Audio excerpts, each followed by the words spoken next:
आवाज नहीं आ रही थी सर। तो ठीक है, अभी आ रहा होगा प्रॉपर, देखते हैं अभी हम लोग। तो ठीक है, अभी आ रहा होगा proper. Spiro and bicyclo compound. Spiro and bicyclo compound होता है क्या, प्लीज तुम लोग समझे यहाँ पे। कुछ स्ट्रक्चर आ रहा है यहाँ पे।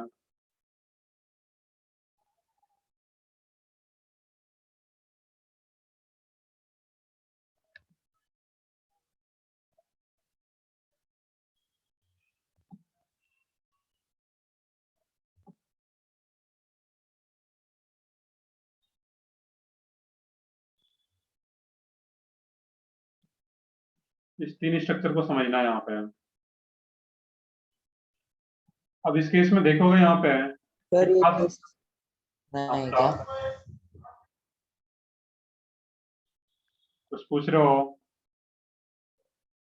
सर ये केसेस में ही ऐड करना है क्या, केस 5 में? नहीं नहीं, ये बिल्कुल ये एरोमेटिक कंपाउंड का केस नहीं, ये बिल्कुल डिफरेंट पार्ट है ये। स्पायरो एंड बायसाइक्लो कंपाउंड, ये बिल्कुल अलग, ये केसेस में ऐड नहीं करना था वहां पे। ये बिल्कुल डिफरेंट है। एरोमेटिक कंपाउंड्स का नेमिंग हम लोग पिछले लेक्चर में फिनिश कर चुके थे। स्पायरो एंड बायसाइक्लो कंपाउंड बिल्कुल डिफरेंट है ये। इसका भी सर विजिट। आपने कुछ वो ग्रुप पे लिखने को दिया था, वो डिस्कस करने वाले हैं। ने ग्रुप पे जो लिखने को दिया था मैं, वो पीडीएफ से है। तो तुम्हें कॉमन नेम ध्यान रखना है किसी भी एरोमेटिक कंपाउंड्स का। वो कॉमन नेम क्या रहा था उसको अलग से डिस्कस नहीं करेंगे। वो तुम लोगों के पहले के बुकलेट में होता था, इस बार तुम लोगों के बुकलेट से हटा दिया गया है। तो तुम्हारे बुकलेट में वो पहले दिया रहता था। तो बस बुकलेट जो है पुराना, मैंने उसी को शेयर किया हुआ है। उसमें जो कुछ टिक जो किया हुआ था मैंने कॉमन नेम में, तो इंपॉर्टेंट कंपाउंड्स है 20 या 25 कंपाउंड्स इसमें टिक आउट किया हुआ है। उसको तुम्हें ध्यान रखना है उसका कॉमन नेम क्या है। और उसका आईपीएससी नेम तुम खुद से लिख सकते हो। वैसे आईपीएससी नेम भी साइड वाले कॉलम में दिया गया है, बट वो खुद से रोल के अकॉर्डिंग लिख सकते हो। तो मेनली उन कंपाउंड्स का कॉमन नेम तुम्हें ध्यान रखना है। उसमें मैं कुछ मेरे लिए कुछ डिस्कस करने के ये नहीं है वहां पे, तुम्हें खुद वो कॉमन नेम ध्यान रखना रहेगा।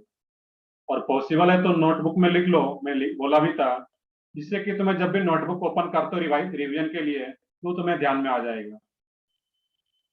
क्लियर है। उसको नोट कर लो एरोमेटिक कंपाउंड्स में। जो लोग उसको नोट कर ले तो ठीक है, नहीं नोट किया तो एक दो पेज छोड़ दोगे तो वहां पे ये आ जाए, उसके बाद ये स्टार्ट करोगे। क्योंकि बेसिकली वो एरोमेटिक कंपाउंड्स का ही सारा कुछ आ रहा है वहां पे।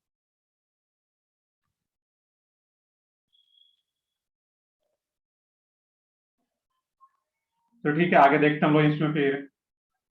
और एरोमेटिक कंपाउंड्स के बाद का ये टॉपिक है, मैं रिपीट कर रहा हूँ कि ये जो spiro and bicyclo compounds, booklet में एक भी क्वेश्चन इसका नहीं है। डीपीपी में एक दो क्वेश्चन दिया गया अलग से जो कि सेल्फ स्टडी के लिए था, तो मैं बट फिर भी मैं कुछ एक्सप्लेन कर देता हूँ जिससे कि ये चीजें क्लियर हो जाए यहाँ पे। यहाँ पे दो टर्म है, स्पायरो एंड बायसाइक्लो कंपाउंड। यहाँ पे जो स्पायरो कंपाउंड्स है, एक स्टेटमेंट में लिख लोगे यहाँ पे, if two ring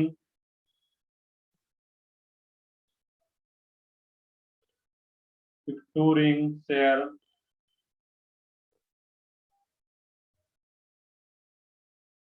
only one carbon atom, only one carbon atom,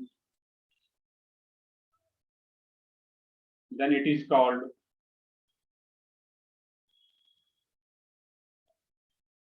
spiro compound.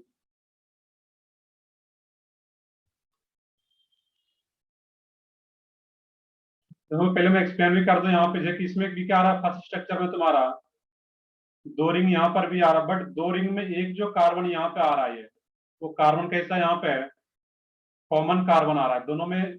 दोनों रिंग में ये शेयर कर रहा है यहाँ पे। तो दो रिंग में अगर एक ही कार्बन कॉमन हो, ऐसे कंपाउंड्स को बोलते हैं स्पायरो कंपाउंड। सिंपल सा है।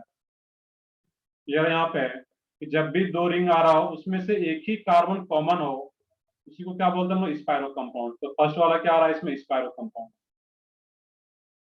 सेकेंड स्ट्रक्चर की बात करें, इसमें भी दो रिंग आ रहा है, बट इसमें कॉमन कार्बन कितना आ रहा है,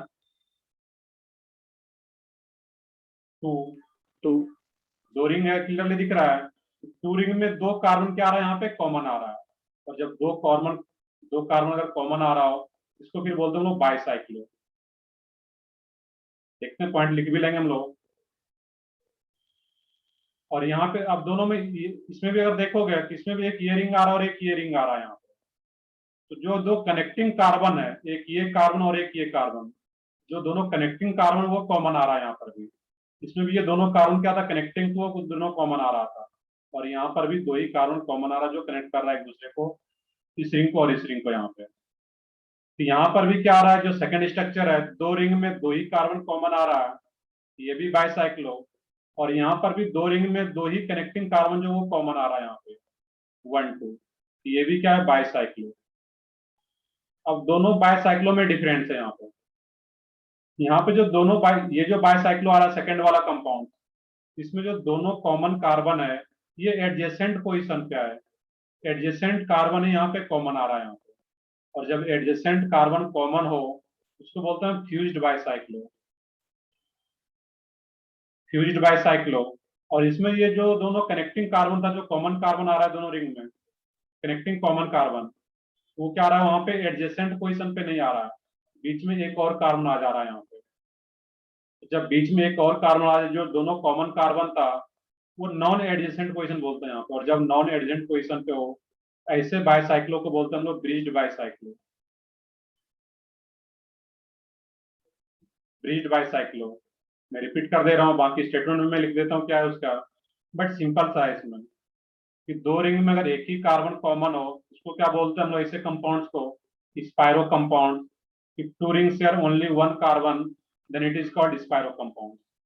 और दो रिंग में दो कार्बन शेयर कर रहा है यहाँ पे, दैट मीन्स दो कार्बन एटम कॉमन हो, उसको क्या बोलते हैं, बाइसाइक्लो। एडजेसेंट कार्बन अगर कॉमन आ रहा हो उसको क्या बोलेंगे, फ्यूज्ड बाइसाइक्लो। और नॉन एडजेसेंट कार्बन अगर कॉमन हो उसको क्या बोलते हैं, ब्रिज्ड बाइसाइक्लो, जो कनेक्टिंग कार्बन है वो। क्लियर है तीनों पॉइंट सबको? स्पाइरो कब बोलेंगे, फ्यूज्ड बाइसाइक्लो कब बोलेंगे, और ब्रिज्ड बाइसाइक्लो कब बोलेंगे?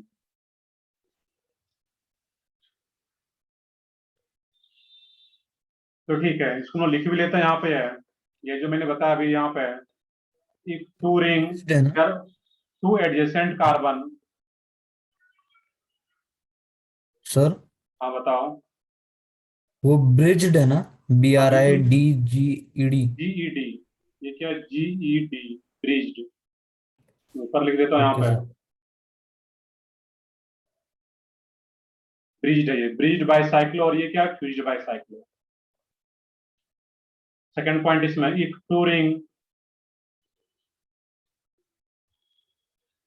if two ring share two adjacent carbon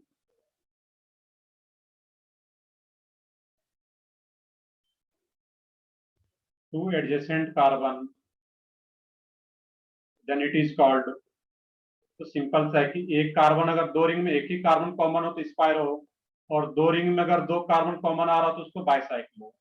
adjacent वाला कार्बन कॉमन आ रहा हो देन फ्यूज्ड, और नॉन एडजेसेंट कार्बन अगर कॉमन आ रहा हो then bridged bicyclo. if two rings share two adjacent carbon then it is called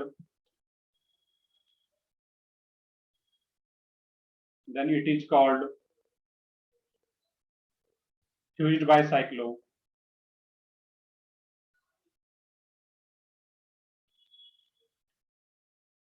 और बाकी तुम लोगों का इसमें अलग से देखोगे, नीचे जो टाइम टेबल तुम लोगों को भेजा गया उसमें नोट में कुछ लिख रखा है, उसमें तुम लोगों का जो रिकवरी लेक्चर होगा वो फ्राइडे सैटरडे को, और मोस्ट प्रोबेबली नेक्स्ट वीक में भी अगर दो लेक्चर रख लूंगा तो 3-4 लेक्चर में तुम्हारा रिकवरी जो लेक्चर होगा वो कंप्लीट हो जाएगा।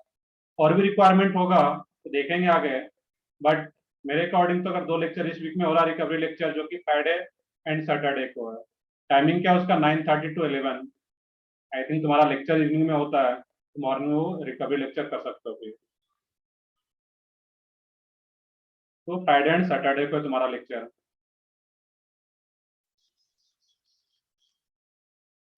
हॉलीडे है, बट तुम्हारा लेक्चर मॉर्निंग वाले जितने भी बैचेज हैं उसका हॉलीडे नहीं है फ्राइडे को भी, तो मॉर्निंग में तुम्हारा वो हो सकता है। बाकी बैचेज जो तुम्हारे J2 J1 जो इवनिंग में चल रहा है, ये मॉर्निंग में जो बैचेज चल रहे हैं उसके मॉर्निंग वाले बैचेज का कोई छुट्टी नहीं है फ्राइडे को भी, तो सिर्फ इवनिंग वाले बैचेज का फ्राइडे को छुट्टी है। तो मॉर्निंग में क्लास हो सकता है क्योंकि बाकी बैच भी क्लास हो रहा है वहां पर। और आशीष कुलकर्णी ऑफलाइन क्लासेस नहीं, अभी ऑफलाइन क्लास चालू नहीं हुआ है तो तुम्हें ग्रुप पे अपडेट किया जाएगा। बताता हूँ मैं केवीपीवाई का क्या क्या है उसका। वही तो उसका इस बार का टाइम ये नेक्स्ट ईयर ही आप फिलअप कर सकते हो फॉर्म। इस बार का तो टाइम टेबल ये उसका जो भी था टाइमिंग तो निकल चुका है फॉर्म फिलअप करने का केवीपीवाई का। मैं बताता हूँ उसका एक मेनली 12th में सारे बच्चे एग्जाम देते हैं उसका। जब 12th में जाओगे उस टाइम तक तुम्हारा प्रॉपर 11th 12th का सिलेबस खत्म हो चुका होगा। उसका बहुत सारे फायदे हैं। उसका एक अलग से सेशन रख करके अगर 11th में नहीं हो पाता तो 12th में सारे बच्चे वो फॉर्म फिलअप करते हैं। बट देखता मैं किसी दिन जब टाइम मिलेगा तो आज तुम लोग पढ़ लें पहले, तो फिर मैं केवीपीवाई में क्या क्या बेनिफिट्स है उसका मैं बताऊंगा वहां पर।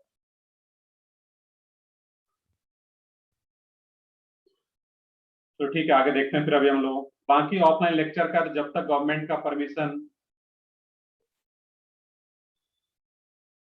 अब रिकवरी लेक्चर आफ्टरनून, आफ्टरनून में तुम्हारा ही लेक्चर होता है,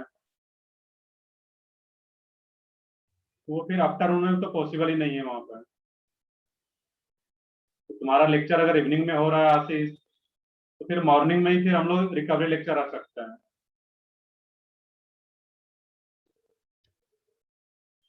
देखते हैं, वैसे ही 2 लेक्चर तो अटेंड करो, फ्राइडे को करो, फिर सैटरडे फिर नेक्स्ट वीक का देखने देता होगा।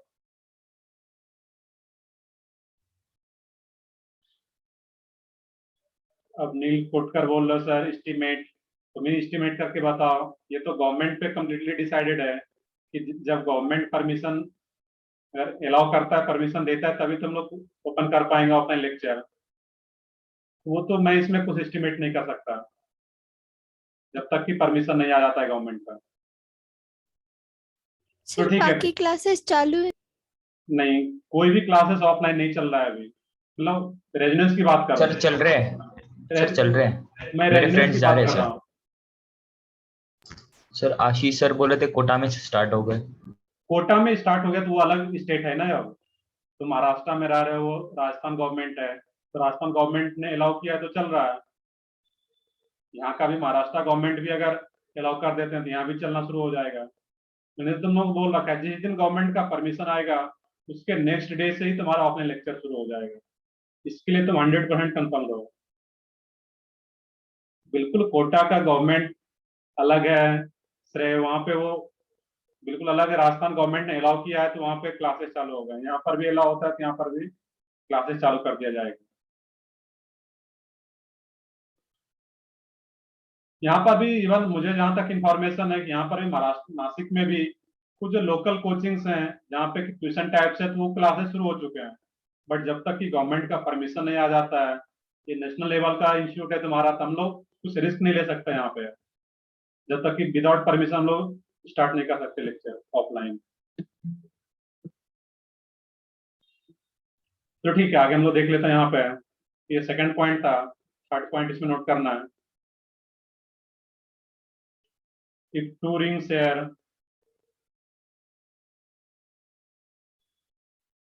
if two rings share two non-adjacent carbon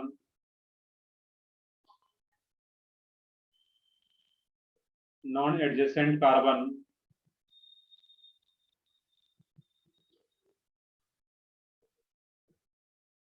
carbon या simply carbon atom, then it is called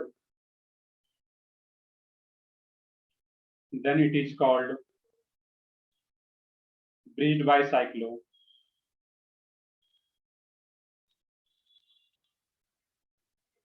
तो ये तो आ रहा तुम्हारा इसमें स्टेटमेंट, बस याद रखने के लिए सिंपली यहाँ पे याद हो गया होगा कि दो रिंग में एक ही कॉमन कार्बन है स्पायरो कंपाउंड, और दो रिंग में दो कॉमन कार्बन है तो बाइसाइक्लो। एडजेसेंट वाला कॉमन आ रहा है दैट मींस फ्यूज्ड, और नॉन एडजेसेंट वाला कार्बन कॉमन आ रहा है that means bridged bicyclo. Naming भी करनी है। तो इसको कॉपी करो, फिर इसका हम ये तुम लोग समझ गया कि स्पायरो बाइसाइक्लो कंपाउंड होता है क्या। इसका कुछ नेमिंग भी देखना है हम लोगों को, IUPAC naming of spiro and bicyclo compound.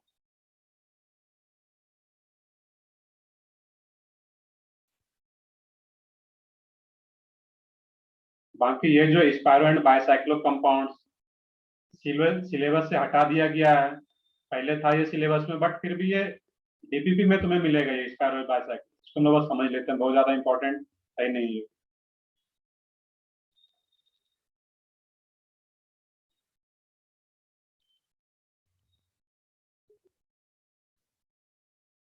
Sir advance और मेंस दोनों के लिए नहीं क्या इम्पोर्टेंट ये? नहीं, किसी के लिए इंपॉर्टेंट नहीं है यहाँ पे, बट कुछ बुकलेट वगैरह में कुछ दूसरा बुक रीड करोगे, मतलब इंफॉर्मेशन थोड़ा होना चाहिए इसमें, पहले था सिलेबस में, अब नहीं दिया गया।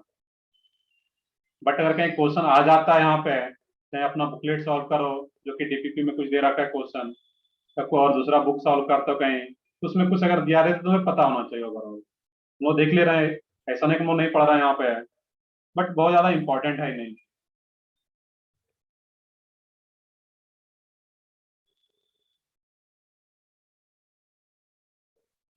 कॉपी कर ली सब लोग यहाँ तक?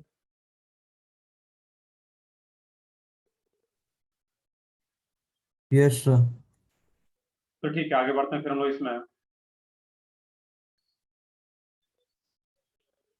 आईपीएससी नेमिंग ऑफ स्पायरो कंपाउंड, हम लोग स्पायरो कंपाउंड्स की बात कर लें यहाँ पे।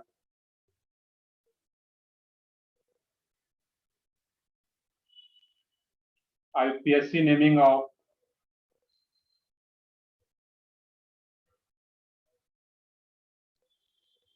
स्पायरो कंपाउंड्स।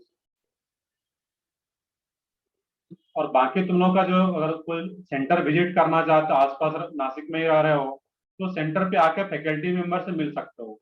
मैं भी सेंटर पे रहता हूँ, तो आकर के मिल सकते हो। बिल्कुल आयुष जोशी, मैं आप बिल्कुल ठीक हूँ। वो वैक्सीन लेने के बाद थोड़ा सा कुछ वो फीवर टाइप का लगता है, बिल्कुल ठीक हूँ मैं। हाँ जी, अभी जो मैं बता रहा था कि तुम लोग सेंटर पे अगर विजिट करना चाहो तो सेंटर पे विजिट कर सकते हो, मैं भी सेंटर पे रहता हूँ। क्योंकि मॉर्निंग का जो लेक्चर आता है तुम्हारा, वो 7:30 से स्टार्ट हो जाता है, 1 बजे तक लेक्चर आता है। तो लेक्चर के बाद मैं जनरली आफ्टरनून वहाँ पे रहता हूँ 2 घंटे के लिए, 1 से 3।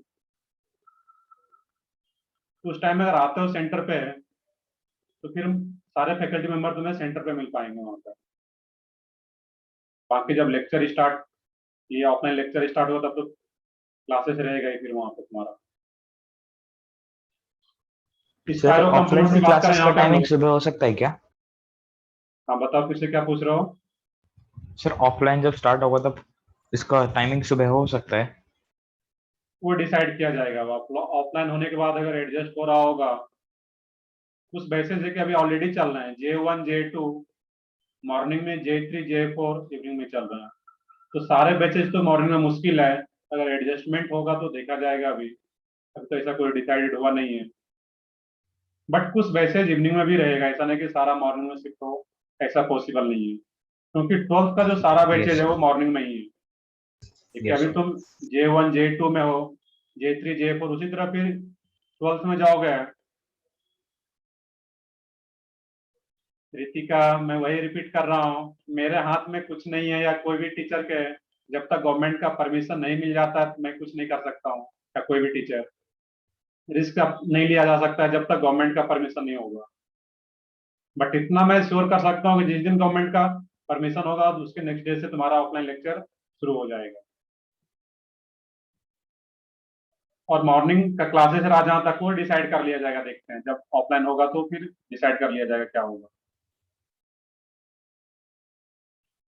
तुम्हें कितने दिन पहले पता चलेगा? तुम भी न्यूज देखते हो गए, मैं भी न्यूज देखता हूँ। जब तक गवर्नमेंट का परमिशन अगर हो गया, तो बस उसके बाद लेक्चर स्टार्ट हो जाएगा ऑफलाइन। और ऑफलाइन लेक्चर का मीनिंग ये भी नहीं मैं क्लियर कर दूं, ऐसा नहीं कि जो लोग अगर बाहर रह रहे हो तो ऑफलाइन लेक्चर अगर होगा तो अचानक से सिर्फ ऑफलाइन होगा, ऑनलाइन नहीं होगा। देखिए, कुछ मनीष सर पढ़ा भी रहे बोर्ड पे, उसी तरह कुछ लोग, जो बच्चे अगर ऑफलाइन स्टार्ट भी होगा तो 15 डेज या 1 मंथ के अप्रॉक्स वो ऑफलाइन ऑनलाइन दोनों मोड में चलेगा। जब सारे बच्चे नासिक आ जाएंगे, नॉर्मल कंडीशन हो जाएगा बिल्कुल, तो सिर्फ ऑफलाइन होगा, ऐसा नहीं कि अचानक से सिर्फ ऑफलाइन ही रहेगा। मैं भी बोर हो रहा हूँ, मैं भी चाहता हूँ कि सारे बच्चे आज सेंटर पे आओ, बच्चों से मिले। क्लासरूम का जो टीचिंग है तो बिल्कुल अलग होता है, बट मैं कुछ नहीं कर सकता हूँ श्रेय अभी, जब तक गवर्नमेंट का परमिशन नहीं आ जाता। तो देखते हैं, कुछ सिलेबस आगे पढ़े अभी, तो जब डिसीजन आ जाएगा गवर्नमेंट का परमिशन, तो फिर लेक्चर तो ऑफलाइन होगा ही। बाकी कुछ ये भी सुन रहे हो गए कि अभी फेस्टिवल सीजन है, हो सकता है कि कुछ केसेस बढ़े, तो कम्प्लीटली गवर्नमेंट के डिसीजन पे ही हम लोग डिपेंडेंट है। जैसा डिसीजन होता है वैसा ही हम लोग कर पाएंगे।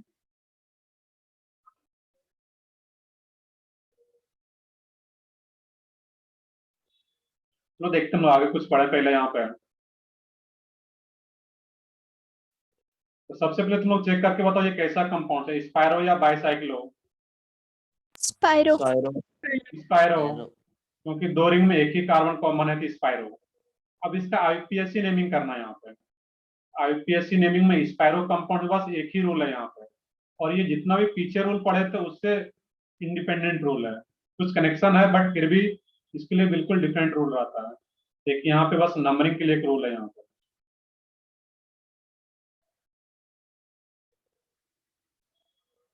नंबरिंग स्टार्ट्स फ्रॉम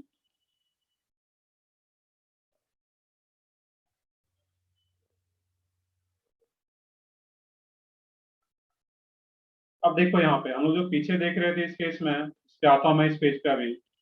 यहाँ पे ये जो कॉमन कार्बन आ रहा है यहाँ पे, इस कार्बन को बोला भी जाता है स्पाइरो कार्बन। जो कॉमन कार्बन है, इसी कॉमन कार्बन को ओवरऑल कंपाउंड को क्या बोलेंगे, स्पाइरो कंपाउंड। और इस कॉमन कार्बन को स्पाइरो कार्बन में बोल रहे होते हैं यहाँ पे, स्पाइरो कार्बन। तो ये भी पॉइंट नोट कर लेते हैं यहाँ पे, इसी तरह एरो दिखा देते हैं कि स्पाइरो कार्बन इस कॉमन कार्बन को बोला जाता है वहां पर।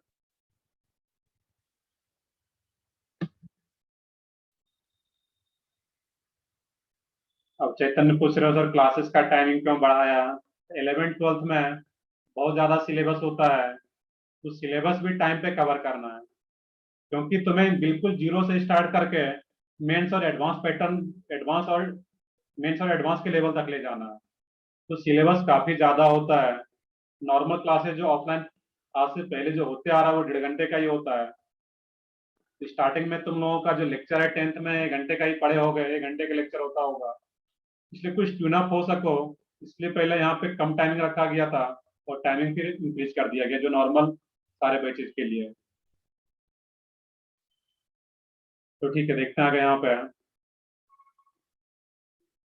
इसमें नंबरिंग में जो रोल है, numbering start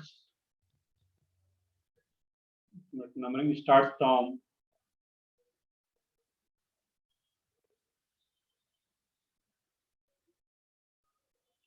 next to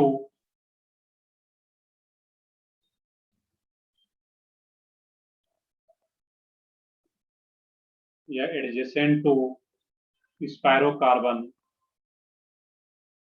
spiro carbon या क्या बोला जा रहा है उसको, कॉमन कार्बन को, इसी कॉमन कार्बन क्या बोला, स्पाइरो कार्बन। नेक्स्ट टू या adjacent to spiro carbon in smaller ring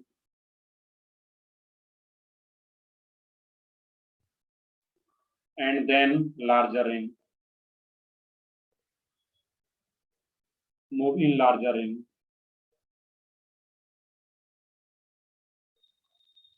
अब देखो काफी आसान सा पार्ट है इसमें। इसमें जो हम लोग नंबरिंग स्टार्ट करेंगे,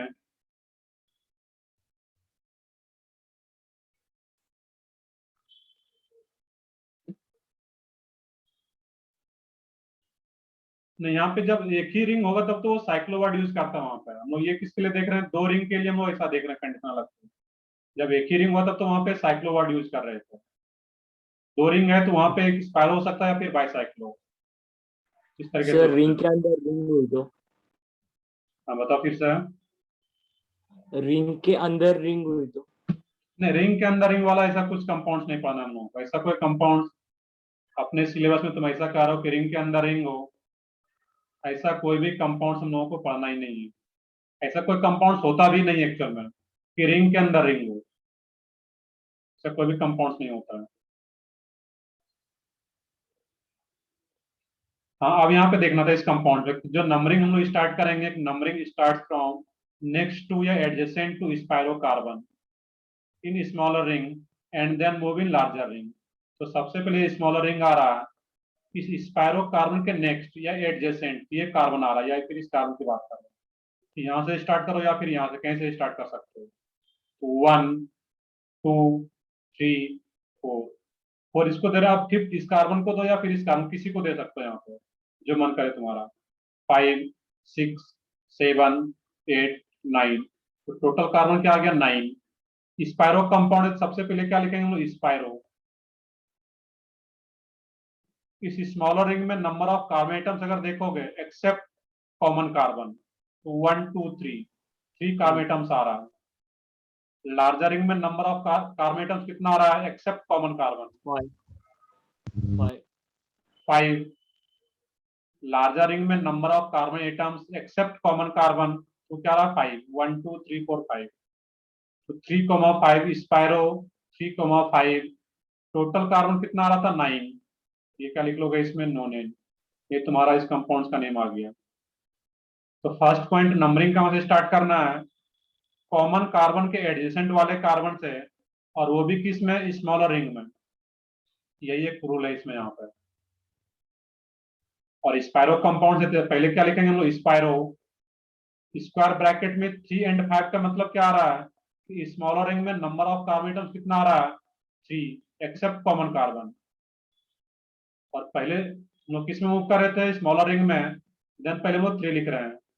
लार्जर रिंग में बाद में मूव कर रहे हैं, देन बाद में हम लोग क्या लिख रहे हैं? 5।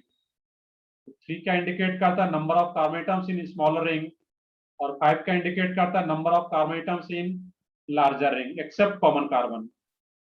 और 9 कार्बन आ रहा था, ये क्या आ रहा था? No name. एग्जाम्पल देखते हैं और भी क्लियर होगा यहाँ पे। ये तो एक बेसिक एग्जाम्पल देख रहे थे, कोई भी एग्जाम्पल इस टाइप का आ रहा है यहाँ पे।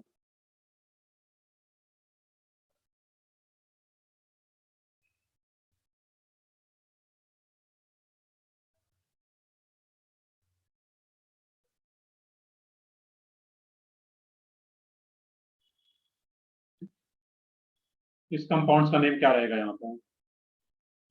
तो सबसे पहले देखना है कि ये भी कैसा कंपाउंड है? स्पायरो कंपाउंड, क्योंकि 2 रिंग में एक ही कार्बन कॉमन। अब यहाँ पे सब्स्टिट्यूएंट्स भी आ गया। अब जब सब्स्टिट्यूएंट्स आ जाएगा तो ये रूल तो रहेगा यहाँ पे। 7 इथाइल 3 मिथाइल स्पाइरो 3 5 नोनेन। तो ठीक है, देखते हैं इसमें क्या रहेगा। इसमें देखना है कि नंबरिंग कहाँ से स्टार्ट करोगे। तो नंबरिंग यहाँ पे ऊपर वाले एडजेसेंट टू कॉमन कार्बन या स्पायरो कार्बन, तो यहाँ से स्टार्ट करेंगे या फिर यहाँ से? इतना तो क्लियर है। अब इसमें से कौन सा पोजीशन स्टार्ट करें, ऊपर से या फिर नीचे वाले कार्बन से? नीचे वाले से। नीचे वाले से। तो यहाँ पे इस प्रोसेस में ये भी देखना है कि जो सब्स्टिट्यूएंट्स है, इस रूल को तो फॉलो करना ही है, इसके अलावा जो सब्स्टिट्यूएंट्स है उसको लोएस्ट पोजीशन मिले इस प्रोसेस में। इसके एडजेंट में तो ये भी था और ये भी है, तो यहाँ पे इसको स्टार्ट करेंगे जिससे कि सब्स्टिट्यूएंट्स को लोएस्ट पोजीशन मिले। ये 1 2 3 4। अब देखोगे यहाँ पे 4 के बाद मैंने ऊपर में क्या बताया था? इसको भी दे सकते हैं, नीचे भी दे सकते हैं यहाँ पे नंबरिंग। 4 के बाद इसको 5 या इसको 5। बट इस प्रोसेस में देखना है कि अगर इसको 5 देते हैं तो यहाँ पे जो सब्स्टिट्यूएंट्स है इसको लोएस्ट पोजीशन मिल जाएगा। ये भी देखना है यहाँ पे। हम लोग 5 इसको ना दे करके 5 इसको देंगे यहाँ पे। 5 6 7 8। क्लियर है? नंबरिंग यहाँ पे है, स्टार्ट यहाँ से करना था। और इस प्रोसेस में अगर सब्स्टिट्यूएंट्स को लोएस्ट पोजीशन मिल जा रहा है तो उसको लोएस्ट देना है वहां पे। और जैसे नंबरिंग हो गया, ये मेन चेन का पार्ट नहीं, ये सब्स्टिट्यूएंट्स और ये सब्स्टिट्यूएंट्स, ये क्या आता है इसमें? 6 इथाइल। नेमिंग सही था तो, बट इसमें पोजीशन डिफरेंट आ रहा था। 1 मिथाइल स्पाइरो 3 4 ऑक्टेन। ये बिल्कुल। 10 ये क्या जाता है? 6 इथाइल 1 मिथाइल, क्योंकि नेमिंग हमेशा अल्फाबेटिकल ऑर्डर में है। 6 ethyl 1 methyl spiro 3, 4 octane. Main chain में टोटल कार्बन क्या आ रहा था? 8, दैट मींस ऑक्टेन। अब ये 3 4 क्या आ गया? तो number of carbon atoms in smaller ring except common carbon, तो 3 आ रहा। लार्जर रिंग में number of carbon atoms 4 except common carbon, ये 4 यहाँ पे लिख रहे हैं। बाकी ये सब्स्टिट्यूएंट्स। चलो एक क्वेश्चन और मैं यहीं पे ले लेता हूँ, इसमें बहुत ज्यादा एग्जांपल करने की जरूरत है नहीं। और इक्वल नंबर ऑफ कार्बन का रिंग रहे तो किसी भी एक रिंग से स्टार्ट कर सकते हो नंबरिंग।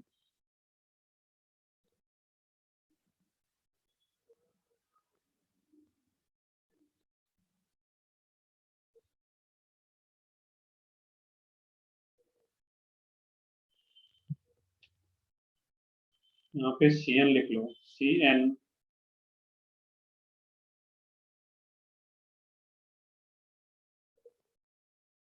BR कंपाउंड्स का नेम क्या होगा? अब यहाँ पे फंक्शनल ग्रुप किसी से भी कोई मतलब नहीं है, नंबरिंग कहाँ से स्टार्ट करना है, स्पायरो कार्बन के या कॉमन कार्बन के एडिसेंट वाले carbon in smaller ring, that means यहाँ से स्टार्ट हुआ या फिर यहाँ से।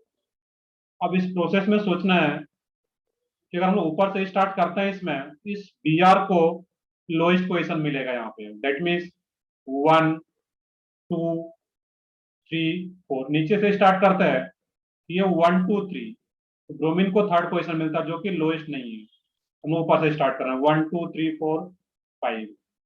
अब 6 किसको दें यहाँ पे, तो यहाँ पे 6 और या फिर इसको 6 दे सकते हैं, बट नीचे 6 देना है क्योंकि यहाँ पे सीएन ग्रुप कनेक्टेड है। यहाँ पे सीनियर ग्रुप वगैरह कुछ नहीं देखना अलग से, नंबरिंग हमेशा यहीं से स्टार्ट करना है, स्पायरो कार्बन के एडजेंट वाले कार्बन से इन स्मॉलर रिंग, ये स्मॉलर रिंग आ रहा था यहाँ पे 6 7 8 9 10, इसका नेम क्या आ जाएगा यहाँ पे 2 ब्रोमो, 6 कार्बोनाइट्राइल। नहीं। अब यहाँ पे देखना कि ये जो आ रहा है तुम्हारा, अब ये सीनियर ग्रुप की तरह एक्ट कर रहा है यहाँ पे, ये एज ए सब्स्टिट्यूएंट ये सीनियर फंक्शनल ग्रुप है, बट सिर्फ नंबरिंग के लिए हम लोग यहाँ से स्टार्ट कर रहे हैं, बाकी ये सीनियर ग्रुप है तो वो सीनियर ग्रुप की तरह ट्रीट होगा, दैट मीन इसके लिए सफिक्स आएगा 2 ब्रोमो स्पायरो, ब्रैकेट में क्या आएगा बताओ सब लोग,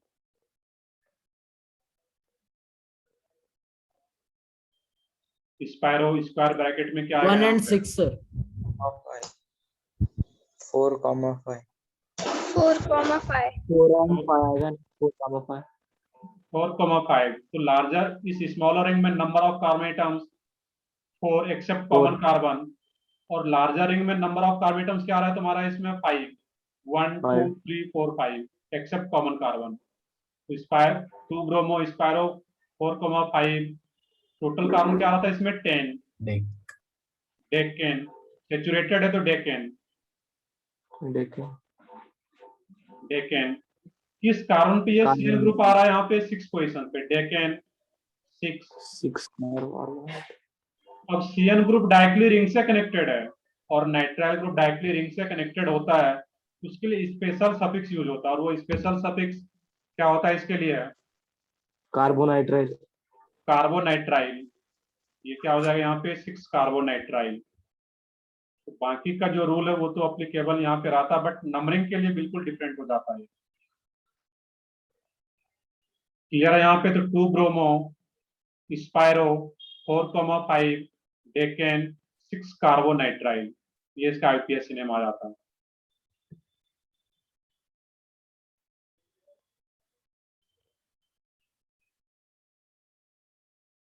ब्रैकेट में मैंने क्या लिखा हुआ यहाँ पे, एडजेसेंट टू, मैं रिपीट भी करता हूँ यहाँ पे, सुन के भी लिख सकते हो, नेक्स्ट टू या एडजेसेंट टू, जो कॉमन कार्बन उसके एडजेसेंट से स्टार्ट कर रहे हैं हम लोग यहाँ पे।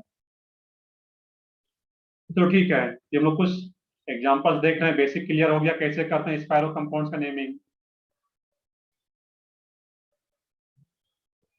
नेक्स्ट है बाइसाइक्लो कंपाउंड्स का IPSC naming.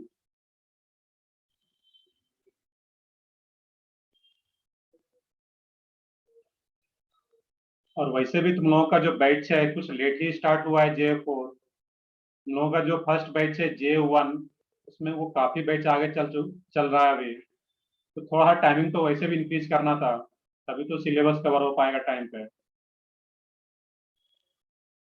Nitrile non nitrile, ये क्या तुम्हारा नाइट्राइल NITRIL, नाइट्राइल ग्रुप है तो ये क्या होगा नाइट्राइल, यहाँ पे कार्बोनाइट्राइल।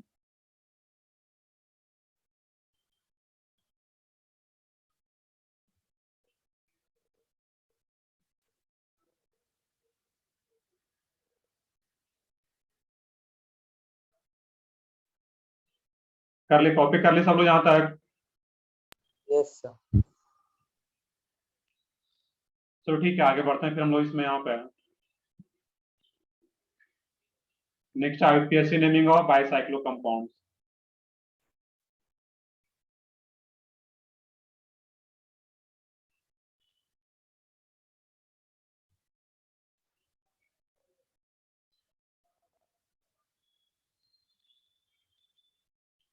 बाइसाइक्लो कंपाउंड्स का IPSC naming.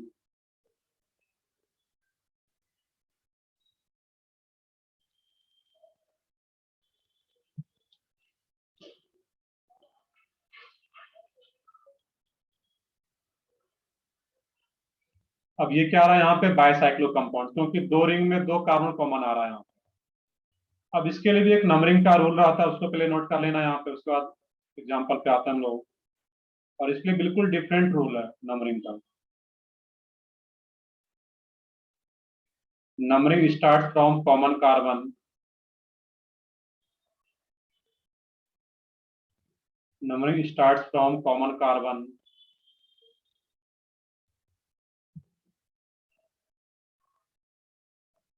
and firstly move in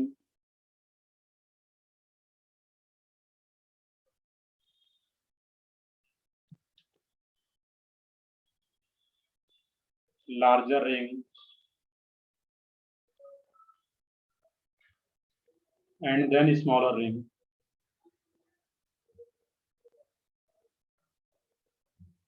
smaller ring. इसका जो नंबरिंग के लिए रूल है बिल्कुल डिफरेंट है। Numbering start from common carbon, किसी भी एक कॉमन कार्बन से नंबरिंग स्टार्ट करना है यहाँ पर। And firstly move in larger ring, इसमें पहले किस मूव करेंगे, लार्जर रिंग में, देन स्मॉलर रिंग।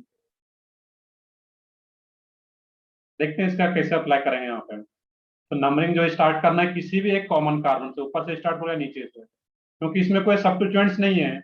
जब सब्स्टिट्यूएंट्स होगा तो फिर देखेंगे कि कहाँ से स्टार्ट करें। यहाँ पे हम लोग यहाँ से स्टार्ट करते हैं, 1, पहले किस मूव करना है, लार्जर रिंग में, 1 2 3 4 5 6 7 8, नंबरिंग हो गया। मेन चेन भी आ गया इसी में साथ में ही। बाइसाइक्लो कंपाउंड है तो सबसे पहले क्या लिखेंगे, bicyclo in bracket, square bracket में। अब देखना कि जो फर्स्ट कार्बन से इस कॉमन कार्बन से इस कॉमन कार्बन तक आ रहे हैं, फर्स्ट कार्बन से 6 कार्बन तक आ रहा है यहाँ पे, तो लार्जर रिंग में पहले मूव कर रहे हैं। तो लार्जर रिंग में नंबर ऑफ कार्बन एटम्स कितना आ रहा है, एक्सेप्ट कॉमन कार्बन, 1 2 3 4, 5 नहीं 4 कार्बन एटम, ध्यान से देखोगे। लार्जर रिंग में number of carbon atoms except common carbon, ये दोनों तो कॉमन कार्बन ही है, दोनों को छोड़ देना था यहाँ पे। उसके अलावा देखोगे तो 1 2 3 4 कार्बन आ रहा है यहाँ पे। मैं दोनों का एग्जांपल लेता हूं अभी, और एक मिनट, इसमें फ्यूज वर्ड यूज नहीं करते हम लोग यहाँ पे। जब नेमिंग करें तो उसमें दोनों के केस में बाइसाइक्लो ही लिखते हैं। कब फ्यूज है कब ब्रीज है वो अपने आप पता चल जाता है नेमिंग में, देख लोगे वो आगे। तो सिंपली क्या लिखेंगे यहाँ पे, बाइसाइक्लो, लार्जर रिंग में नंबर ऑफ कार्बन एटम्स 4 आ रहा है एक्सेप्ट कॉमन कार्बन, यहाँ पे क्या लिखोगे 4। स्मॉलर रिंग में नंबर ऑफ कार्बन एटम्स कितना आ रहा है, एक्सेप्ट कॉमन कार्बन, 2 ही आ रहा है यहाँ पे। दोनों कॉमन कार्बन है, दोनों को छोड़ देना था यहाँ पे, तो 2 ही Sir, कार्बन two आ रहा आया। है यहाँ पे, 4 2। अब एक इंपॉर्टेंट पॉइंट देखोगे यहाँ पे कि फर्स्ट कार्बन से इस कॉमन कार्बन से लेकर नीचे वाले कॉमन कार्बन तक अगर आना है, कितने पाथवे हो सकते हैं यहाँ पे। एक तो लार्जर रिंग में मूव करके आ सकता है यहाँ पे, जो कि इन बिटवीन 4 कार्बन आइटम आ रहा है, 1 2 3 4। दूसरा पाथ ये हो सकता है कि स्मॉलर रिंग में मूव करें, यहाँ से स्टार्ट करती है 1 2, 2 कार्बन के बाद इस कार्बन तक पहुंच पाएंगे। एक पॉसिबिलिटी ये भी है कि फर्स्ट कार्बन से 6 कार्बन तक आना है, that means first common carbon से दूसरे कॉमन कार्बन तक अगर आना है इसमें, तो डायरेक्टली भी हम लोग मूव कर सकते हैं यहाँ पे। इसके बीच में 0 कार्बन आ रहा है यहाँ पे, तो 4 2 0। टोटल देखते हैं उसका मीनिंग क्या है जीरो लिखने का। तो टोटल कार्बन क्या आ रहा है इसमें 8, तो क्या लिखोगे इसमें ऑक्टेन। तो 0 जो यहाँ पे आ रहा है, तो 0 इंडिकेट कर रहा है कि ये फ्यूज्ड बाय साइक्लो है। आगे हम लोग यहाँ पे फ्यूज नहीं लिखेंगे, तो 0 लिखने का मतलब है कि दोनों कॉमन कार्बन के बीच में कोई भी और कार्बन नहीं है, दैट मीन्स 0। और 0 इंडिकेट कर रहा है कि ये फ्यूज्ड बाय साइक्लो। नेमिंग में सिर्फ हम लोग बायसाइक्लो लिखेंगे, 4 2 0 ऑक्टेन। और भी एग्जांपल देखते हैं इसका भी 2 3, तो अपने आप क्लियर हो जाएगा। तो ठीक है, बाकी कॉमन नेम में यूज करते हैं क्या? नहीं, फ्यूज्ड बस कंपाउंड्स को आइडेंटिफाई करने के लिए यूज करते हैं, वो फ्यूज्ड बाय साइक्लो है या फिर ब्रिज्ड बाय साइक्लो है। आईपीएससी नेमिंग में हम लोग कुछ ऐसा यूज नहीं करते वहां पे। यहाँ पे 0 से अगर 0 आ गया नेमिंग में, हम लोग समझ पाएंगे वो कैसा कंपाउंड होगा, फ्यूज्ड। और 0 नहीं आया, कोई पॉजिटिव इंटीजर आ रहा है वहां पे, दैट मीन्स वो क्या आ जाएगा तुम्हारा उसमें, ब्रीज बाय साइक्लो। देखते हैं उसका भी एग्जांपल अभी हम लोग देख लोगे, 2-3 एग्जांपल देख लोगे तो उसके बाद में जो कुछ डाउट रहा था तो पूछोगे, सारा कुछ क्लियर हो चुका रहेगा तुम्हारा।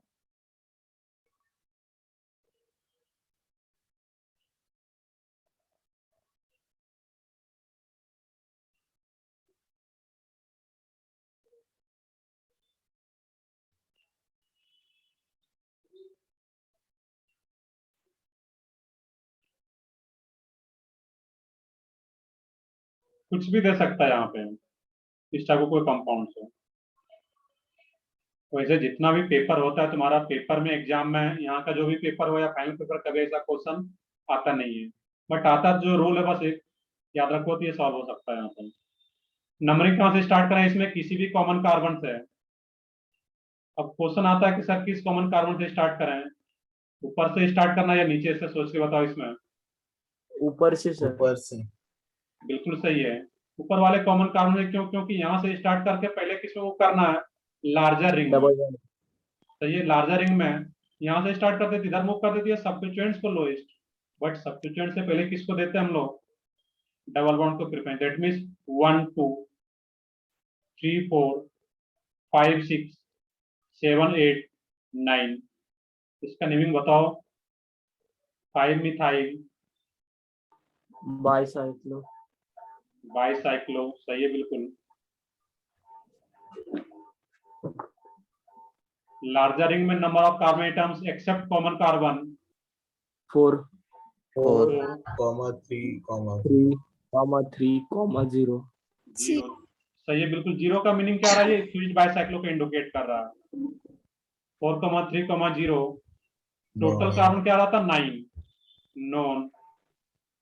Carboxylic acid. नहीं, देखोगे इसमें नॉन किस पोजीशन पे डबल बॉन्ड, उसको भी मेंशन करोगे ना यहाँ पे। Non 2 ene carboxylic acid. 8 carboxylic acid.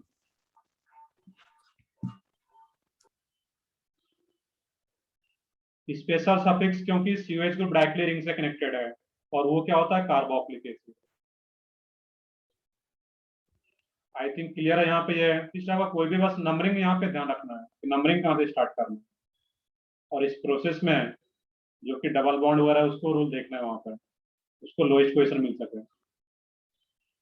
एक लास्ट एग्जांपल हम लोग फ्यूज्ड बाय, ये ब्रिज्ड बाईसाइक्लो का भी देखें यहाँ पे।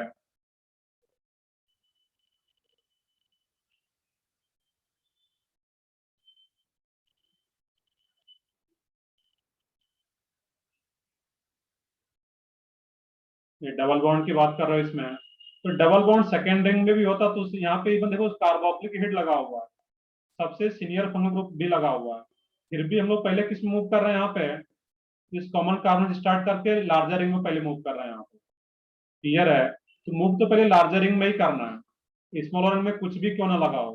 अब डबल बॉन्ड यहाँ पे ना होकर डबल बॉन्ड इधर ही रहा था, फिर भी लोग नंबरिंग यहाँ से स्टार्ट करते हैं 1 2 3, पहले लार्जर रिंग में ही मूव करेंगे। क्लियर अब यहाँ पे है? तो ये तो रूल सबसे पहले देखना है, इसके बाद जो रहेगा वो हम लोग देखेंगे कि क्या आ रहा है वहां पर।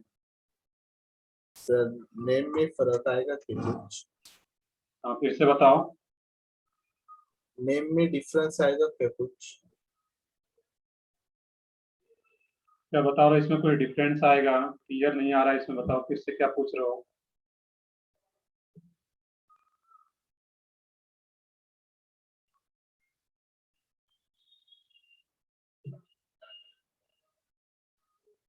नहीं, नेम में कोई भी डिफरेंस, इसमें जो नेम में तुम्हारा डिफरेंस नहीं, यहाँ पे नेम नहीं देखना है हम लोगों को। डबल बॉन्ड अगर इधर आ जाएगा तो फिर डबल बॉन्ड इसके अकॉर्डिंग देखेंगे। मान लो डबल बॉन्ड तुम्हारा यहाँ पे नहीं होता और तुम बोलोगे डबल बॉन्ड सर इधर होता, इसमें अब डबल बॉन्ड का पोजीशन क्या लिखोगे, मैंने यहाँ पे 2 इन था तो यहाँ पे 8 इन आ जाएगा वो, तो नेम में डिफरेंस तो होगा। वो डबल बॉन्ड अगर इधर आ जाता है वहां, तो जहाँ पे डबल बॉन्ड है उसका पोजीशन मेंशन करना होता है। तो ठीक है, इसमें यहाँ पे जो आ रहा है इस केस में नहीं, इसमें देखना यहाँ पे एक मैंने सब्स्टिट्यूएंट्स भी लगाया हुआ यहाँ पे। अब यहाँ पे ये भी बाईसाइक्लो है, बट ये ब्रिज्ड बाईसाइक्लो है, ये जो दोनों कॉमन कार्बन एडजेसेंट पोजीशन पे नहीं आ रहा है, यहाँ पर भी सेम रूल है, नंबरिंग कहाँ से स्टार्ट करना है, कॉमन कार्बन से, इस कॉमन कार्बन से स्टार्ट करो या फिर इससे। बट इस प्रोसेस में ये भी देखना है कि जो सब्स्टिट्यूएंट्स है उसको भी लोएस्ट पोजीशन मिल सके। लेट मी सी 1 2 3 4 5, और पहले किस मूव करना है, लार्जर रिंग में स्मॉलर रिंग में बाद में। यहाँ पे दोनों का रिंग का साइज क्या है, सेम ही है, 1 2 3 4 5 6, और ये कार्बन को 7। इसका नेम क्या आ जाता है यहाँ पे, 2 मिथाइल बाइसाइक्लो। ब्रैकेट में क्या लिखेंगे, कौन बताओगे इसमें? 2 2 1 बताओ, 2 सबको comma 2 बताओ। comma 1 सही है, ब्रैकेट में क्या रहता है, 2,2,1, except common carbon, number of carbon atom जो आ रहा है यहाँ पे रिंग में, ये 2 कार्बन इधर भी आ रहा था, 2 कार्बन इधर भी आ रहा है, और बीच में यहाँ पे 1 से 4 जाएंगे तो एक कॉमन कार्बन ये जो आ रहा है यहाँ पे, एक कार्बन बीच में भी आ रहा है 1, इसमें कोई जीरो नहीं आ रहा है यहाँ पे। और जब कोई जीरो नहीं आ रहा है यहाँ पे, इसको हम लोग क्या बोल पाएंगे, ब्रिज्ड बाइसाइक्लो कंपाउंड। ये ब्रैकेट, स्क्वायर ब्रैकेट में जो लिखा हुआ होता है इंटीजर, इसके बेसिस पे पता कर पाते हैं। टोटल कार्बन क्या आ रहा था, 7, ये क्या लिख लेते हैं, हेप्टेन। 15 क्लियर है? तो ये तुम्हारा 2D फिगर है। इसी फिगर को अगर 3D में दिखाना चाहो, इसको भी नोट कर लेते हैं यहाँ पे।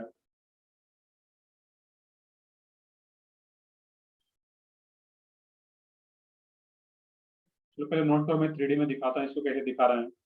2 मिथाइल बाइसाइक्लो 2,2,1 हेप्टेन।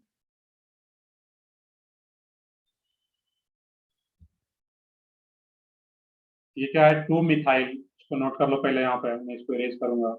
ये क्या है, 2 मिथाइल, खुद से नोट कर लो इसको। अब यहाँ पे जो आ रहा है, यही दोनों कॉमन कार्बन था तुम्हारा इसमें।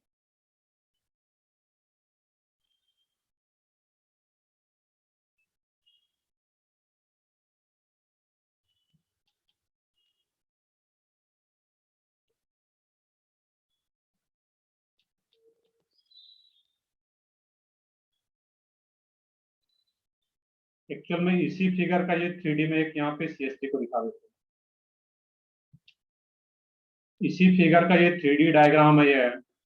इसका मतलब क्या है कि ये जो कार्बन, एक जो कॉमन कार्बन था यहाँ पे, जो 7th कार्बन है, वो इस बोर्ड के प्लेन के परपेंडिकुलर है यहाँ पे, और यहाँ पे कोई कार्बन एटम नहीं आ रहा है। ध्यान से देखोगे, ये कार्बन और ये कार्बन, और ये जो कार्बन था प्लेन के परपेंडिकुलर है, तो ये इससे परपेंडिकुलरली कनेक्टेड है इस कार्बन से, ये जो एक कार्बन आ रहा था। किसी का ये 3D डायग्राम है, नेम सेम ही रहेगा दोनों का।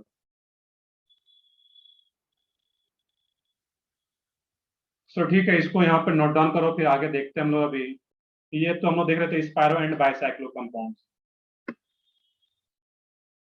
नेक्स्ट कुछ हम लोग आइसोमेरिज्म अभी स्टार्ट कर रहे हैं, जो तुम्हारा सेकंड पार्ट है, स्ट्रक्चरल आइसोमेरिज्म, काफी इंटरेस्टिंग पार्ट है।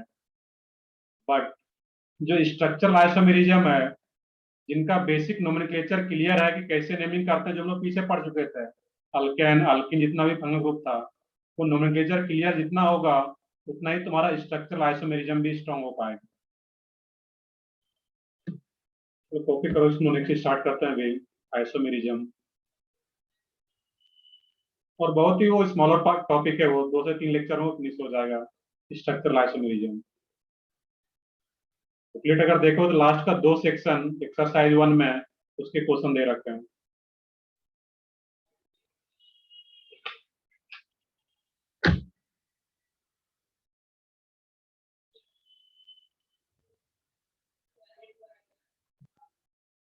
हो गया सर। तो ठीक है, आगे बढ़ते हैं फिर हम लोग। एक सेकेंड सर। कर लो, कॉपी कर लो।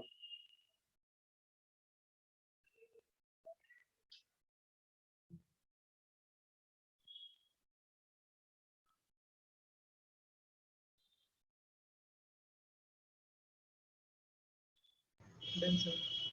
कर ले, कॉपी कर ले सब लोग। यस। चलो ठीक है, आगे बढ़ते हैं फिर हम लोग इसमें। ये दोनों फिगर सेम है, ये 2D में दिखा रहे हैं और ये क्या है, 3D फिगर है ये।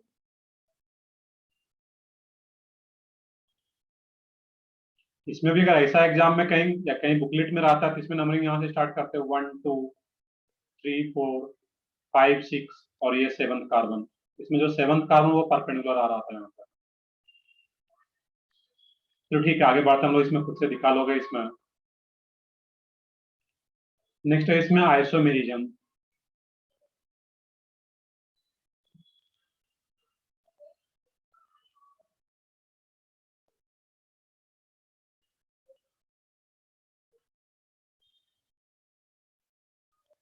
आइसोमेरिज्म तो यहाँ पे देखोगे 2 वर्ड आ रहा है सबसे पहले। इसमें क्या आ रहा है यहाँ पे, आइसो मर। आइसो का मीनिंग क्या होता है इसमें? कहीं भी आइसो वर्ड आ रहा है तो उसका मीनिंग क्या बताओगे? सेम। जितना भी पढ़े होगे आइसो, आइसो का मीनिंग क्या है? सेम। और मर एक ग्रीक वर्ड है। मर जो एक ग्रीक वर्ड है इसका मीनिंग होता है पार्ट इंग्लिश में, तो सेम पार्ट। अब यहाँ पे हम लोग जो मर आ रहा है इसको ग्रीक, ये ग्रीक वर्ड है, इंग्लिश में क्या मीनिंग है इसका? पार्ट। हम लोग जो केमिस्ट्री में इसका मीनिंग समझेंगे कि मर अगर आ रहा है तो हम लोग क्या Molecule. समझेंगे यहाँ पे? मोलिकुलर फार्मूले से। केमिस्ट्री में हम लोग क्या समझेंगे इसको? Molecular formula. तो जहां कहीं भी आइसोमर वर्ड आ रहा है उसका मीनिंग क्या होगा? वो isomer, that means same molecular formula. बिल्कुल ये न्यू चैप्टर बोल सकते हो, क्योंकि ये जो आ रहा है तुम्हारा वैसे सेम बुकलेट में इसका क्वेश्चन दे रखा है। हमारा जो बुकलेट का नेम है IPSC nomenclature and structural isomerism, उसी बुकलेट में ये है। एक छोटा सा टॉपिक है, एक नया चैप्टर बोल सकते हो नया है, बट वो उसी बुकलेट में इसका क्वेश्चन दे रखा है, आइसोमेरिज्म। यहाँ पे समझना है कि जो आइसोमेरिज्म वर्ड आ रहा था ये क्या आ रहा था? आइसोमर। आइसो का मीनिंग क्या होता है? सेम। मर का मीनिंग क्या होता है इसमें? पार्ट। मर ग्रीक वर्ड है, इंग्लिश में क्या मीनिंग होता है? पार्ट। केमिस्ट्री में हम लोग क्या समझेंगे मर का मीनिंग? मोलिकुलर फार्मूले से। आइसोमर्स का क्या आ जाएगा यहाँ पे? Same molecular formula.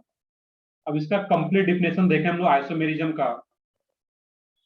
इसका जो एग्जैक्ट डिफिनेशन होगा आइसोमेरिज्म का वो क्या रहेगा?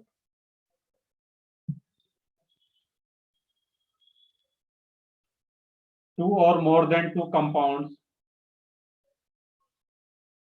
two or more than two compounds having same molecular formula, two or more than two compounds। तो जहां कहीं भी वर्ड आ जाए आइसोमर, दैट मीन सेम क्या होगा उसका? मोलिकुलर फार्मूला सेम रहेगा। टू और more than two compounds having same molecular formula, having same molecular formula,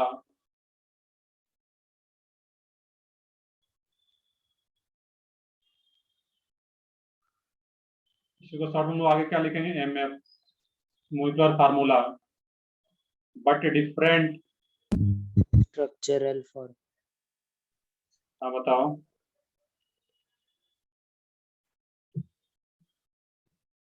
but different Formula. but different physical and chemical properties, different physical and chemical properties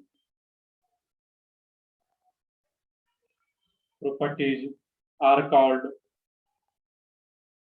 isomers, and this phenomena is called isomerism.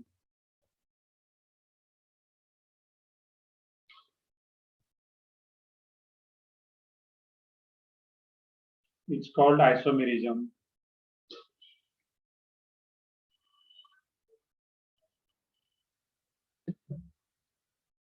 नहीं, देखते हैं structural isomerism पे आते हैं अभी हम लोग। ये स्ट्रक्चरल फार्मूला बोल सकते हो, बट ज्यादा करेक्ट वर्ड क्या आ रहा है इसमें? Molecular formula. स्ट्रक्चर फार्मूला बोलेंगे तो वो स्ट्रक्चर पे आ जाता है, फिर तो फिर डिफरेंट पार्ट हो जाएगा। मैंने यहाँ पे क्या बोला? Molecular formula. तो ठीक है, तो डिफिनेशन क्लियर है। मैंने लिखने के लिए प्रॉपर इतना लिखा है, बट शॉर्ट में क्या याद रखना है कि आइसोमर्स का डिफिनेशन क्या है?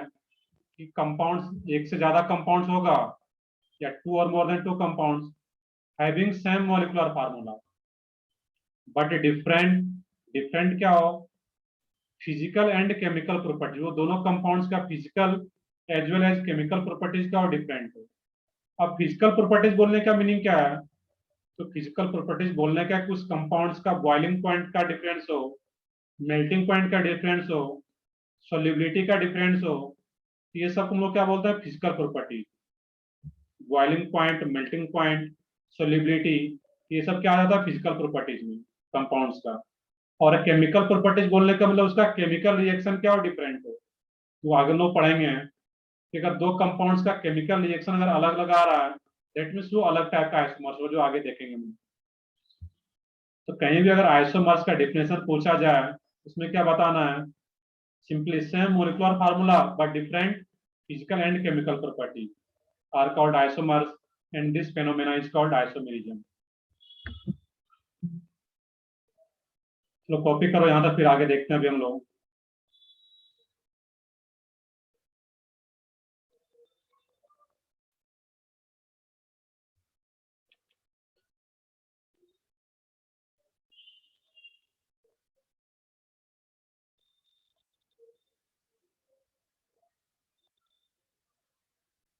बाकी थोड़ा हैबिट तो डालना होगा तुम लोगों को। लेक्चर जो तुम्हारा होता है 1.5 आवर का अगर स्टार्ट हो चुका है यहाँ पे, तो सिटिंग सिटिंग आवर तुम्हारा इतना हो सके प्रॉपरली कंसंट्रेशन, इसमें थोड़ा सा हैबिट तो तुम्हें स्टार्टिंग में तो दिक्कत होगा, बट धीरे धीरे हैबिट हो जाए, पूरा लेक्चर तुम फुल कंसंट्रेशन के साथ स्टडी कर पाओगे, लेक्चर अटेंड कर पाओगे।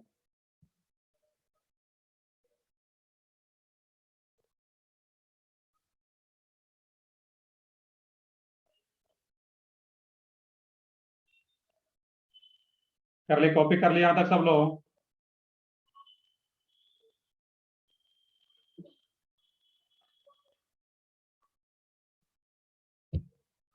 Yes, sir. तो ठीक है, आगे बढ़ते हैं फिर हम लोग इसमें। नेक्स्ट आइसोमेरिज्म का क्लासिफिकेशन। इतना डिफिनेशन देख रहे थे आइसोमर्स का, या आइसोमेरिज्म क्या होता है। तो सिंपल सा है, आइसो मतलब सेम, मर्स का मतलब molecular formula, same molecular formula compounds का, उसको क्या बोल पाएंगे, आइसोमर्स। नेक्स्ट है इसमें आइसोमेरिज्म जो मेनली दो पार्ट में डिवाइड करते हैं हम लोग।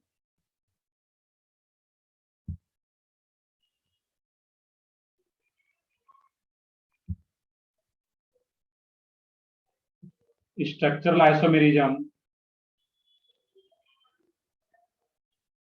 STRU structural isomerism,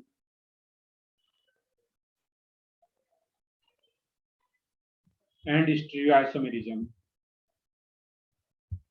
STEREO stereo isomerism. अब इसमें जो स्ट्रक्चरल आइसोमेरिज्म है, ये तुम लोग को अभी ही पढ़ना है, यहाँ पे 11th का पार्ट है स्ट्रक्चरल आइसोमेरिज्म। बट इसमें जो स्टीरियो आइसोमेरिज्म है, ये हमारा 12th का पार्ट होता है, तो हम लोग 12th में पढ़ेंगे। इसलिए अपना जो बुकलेट है उसमें मेंशन कर रखा है क्लियरली स्ट्रक्चरल आइसोमेरिज्म। तुम लोगों को यहाँ पे जो पढ़ना है सिर्फ स्ट्रक्चरल आइसोमेरिज्म। तो यहाँ पे नेक्स्ट स्टार्ट करेंगे हम लोग अभी स्ट्रक्चरल आइसोमेरिज्म, और ये 12th का पार्ट है।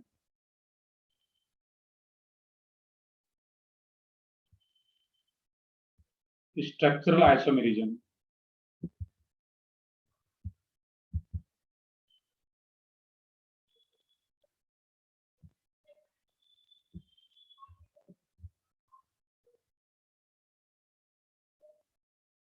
बिल्कुल यहाँ पे क्या होगा, इसी को कंटिन्यू करना है यहाँ पे। बिल्कुल ये आईपीएससी नंबर जो हम लोग देख रहे थे, उसी के बाद ये टॉपिक है यहाँ पे स्ट्रक्चरल आइसोमेरिज्म, और बहुत ही सिंपल सा टॉपिक है।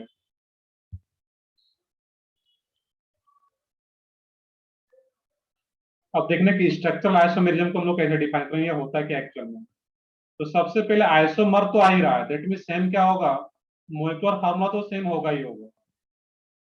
तो compounds having same molecular formula, उसका डेफिनेशन देखें हम लोग। Compounds having same molecular formula, compounds having same molecular formula मैं शॉर्ट में लिखता हूँ यहाँ पे MF, ये क्या रहा, molecular formula, but different structure, but different structure.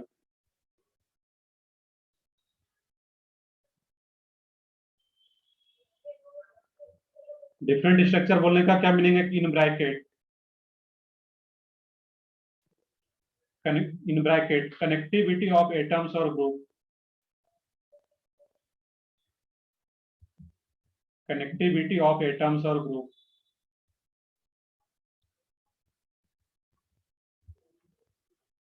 are different,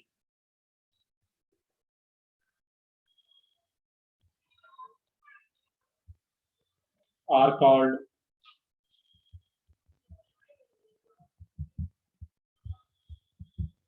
structural isomers, and this phenomena is called structural isomerism. वो खुद से कर लोगे। तो compounds having same molecular formula but different structure, different structure बोलने का मीनिंग क्या है कि कनेक्टिविटी ऑफ एटम्स और ग्रुप, देखेंगे एग्जांपल से भी कि कनेक्टिविटी ऑफ एटम्स और group are different, are called structural isomers, and this phenomena is called structural isomerism. तो इसका भी डिफिनेशन याद रखना आसान है स्ट्रक्चरल आइसोमर्स का, कि same molecular formula but different structure, structure different है और मोलिकुलर फार्मूला सेम आ रहा है, दैट मींस स्ट्रक्चरल आइसोमेरिज्म।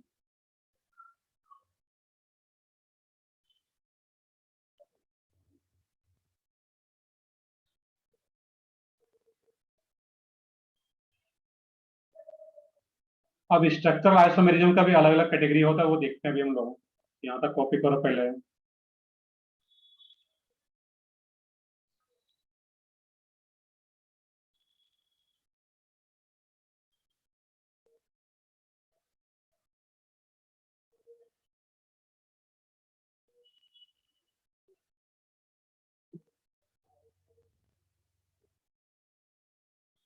ये मैंने यहाँ पे ये लिखा है, ये जो टॉपिक है हिस्ट्री आइसोमेरिज्म, ये 12th में पढ़ना है, क्लियर है? ये 12th को अलग से मैंने मेंशन नहीं किया हुआ है। अभी 11th में हो तुम लोग, 12th में जैसे जाओगे तो यही पहला टॉपिक रहता है उसमें, हिस्ट्री आइसोमेरिज्म।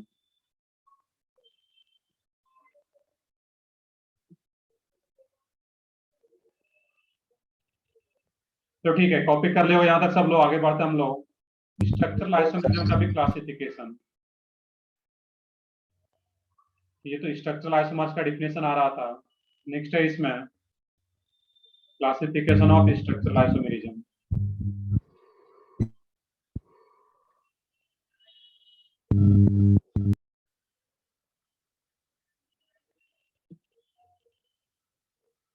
सर लिखना था। चलो कर लो, नोट कर लो।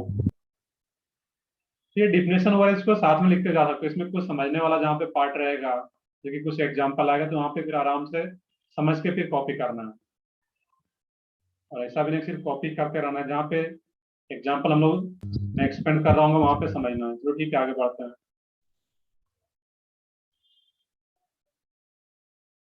अब श्रेय बोले सर लोग इनऑर्गेनिक को हार्ड में बोलते हैं, कौन लोग बोलते हैं,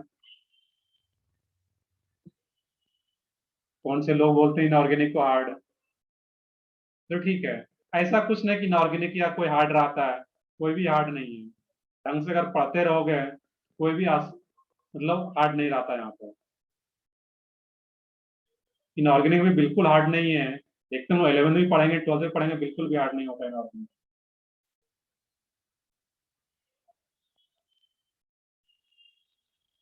चिरायु बिल्कुल नहीं है, 11th का जो तुम्हें फिजिक्स केमिस्ट्री मैथ है तुम्हें कंप्लीट यहाँ पे कराया जाएगा, जीरो से लेके बिल्कुल मेन से एडवांस लेवल तक ले जाया जाएगा इंक्लूडिंग बोर्ड।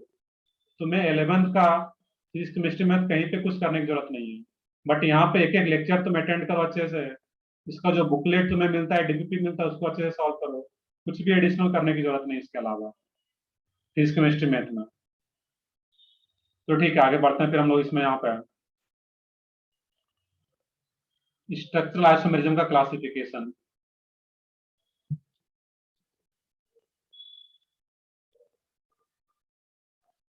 स्ट्रक्चरल आइसोमेरिज्म बिल्कुल जेई ये चीज तो कॉमन सा क्वेश्चन है कि जेई मेंस या जेई एडवांस का जो सिलेबस आएगा तुम्हारा फाइनल पेपर आता है, उसमें दोनों का पोर्शन रहेगा, 11th का भी और 12th का भी। इवन 50-50 अमाउंट जो वेटेज रहता है, 50% 11th का तुम्हारा वेटेज रहेगा और 50% 12th का वेटेज रहता है, चाहे जेई मेंस का पेपर हो चाहे जेई एडवांस का हो। दोनों ये क्लासेस का 11th का भी और 12th का भी इक्वल वेटेज रहेगा तुम्हारा। ऐसा नहीं कि सिर्फ 12th का वेटेज रहता है मेंस में, दोनों का इक्वल वेटेज। स्ट्रक्चरल आइसोमेरिज्म, अब यहाँ पे देखना है कि स्ट्रक्चरल आइसोमेरिज्म में भी 5 पार्ट होता है। तो फर्स्ट पार्ट है इसमें चेन आइसोमेरिज्म, ये साथ में नोट करते जा सकते हो। Chain isomerism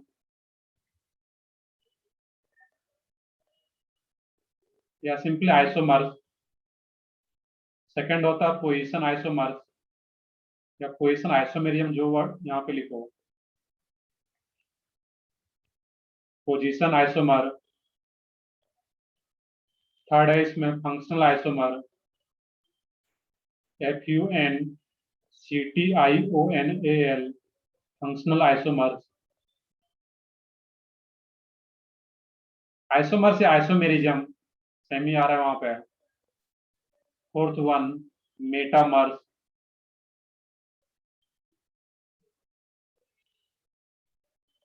and fifth one tautomers.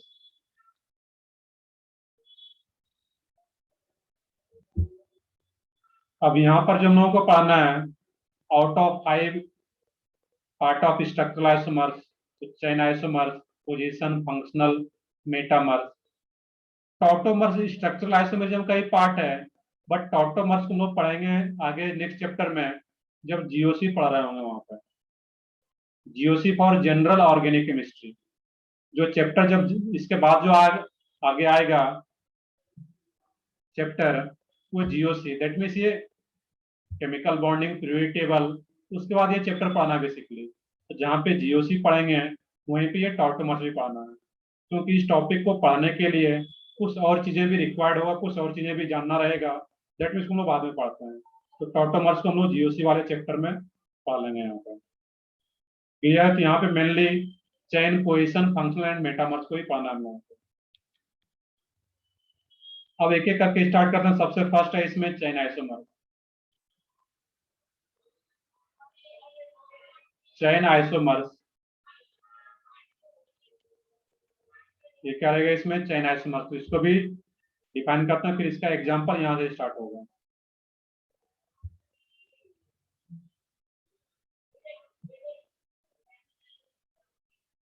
एक मिनट वेट करो तुम लोग, इसमें इसको कॉपी करो।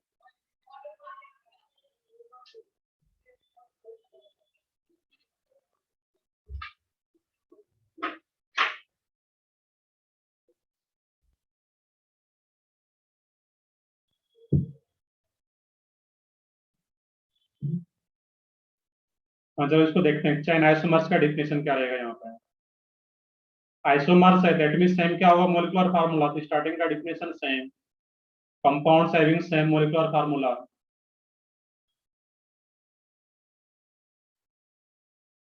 Compounds having same molecular formula.